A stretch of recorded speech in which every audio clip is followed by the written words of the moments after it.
Nicola Brugiolo, presidente a Mare Rosolina, l'associazione dei commercianti. Giorgio Bellemo, presidente dell'associazione Rosolina Mare Spiagge. Ferdinando Ferro, rappresento il consorzio operatori balneari di Rosolina Mare. C'è questo sciopero che in realtà è una manifestazione di malessere che hanno gli operatori, in cui cosa si lamentano? Di un governo, questo ma quelli precedenti anche, che per anni dico di mettere mano, mettere ordine alla questione cosiddetta Bolkestein, che in realtà ad oggi siamo in un limbo. È da 2 anni che aspettiamo delle norme, dei decreti dal governo che tardano ad arrivare, che ci mettono in grossa difficoltà se non vengono fatti a breve tempo. Che sia sì o che sia no, sono famiglie, sono aziende che meritano delle risposte dopo anni dove ci sono continue promesse non mantenute. Questo governo, quando era all'opposizione, aveva fatto delle promesse e hanno preso anche dei voti in base a queste promesse. Queste promesse sono disattese. È molto facile fare politica, diventa più difficile poi governare. A livello italiano è stato molto sottovalutata la questione Bolkestein, ma in realtà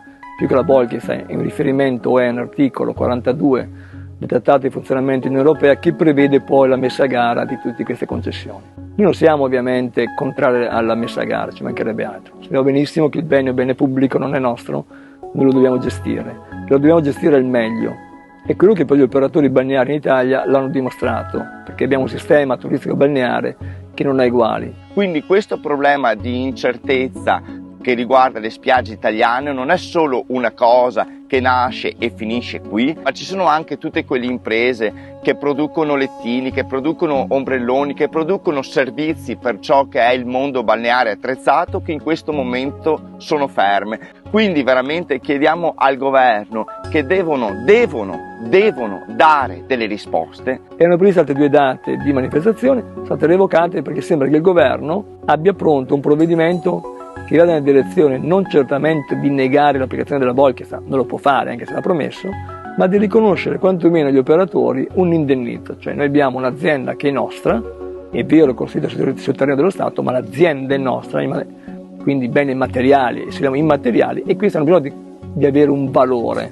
Questo perché? Questo per sensibilizzare opinione pubblica da una parte e politica dall'altra affinché si normi sulla materia delle concessioni demaniali. A fine anno la scadenza arriva e per il prossimo anno non abbiamo prospettiva e quindi se non l'abbiamo noi non ce l'ha la nostra azienda e le nostre imprese. Quindi per programmare la prossima stagione abbiamo bisogno di certezze. Caro governo italiano, voi dovete delle risposte a chi allo Stato ha versato soldi, ha creato indotto, crea posti di lavoro e soprattutto si mette in gioco per il benessere di tutti. L'uomo stolto costruisce la casa sulla sabbia. Ecco, noi siamo tutti quanti stolti perché tutti quanti hanno costruito delle case meravigliose facendo lavorare persone e oggi sono davanti a questo terremoto politico europeo che non considera questa importante realtà.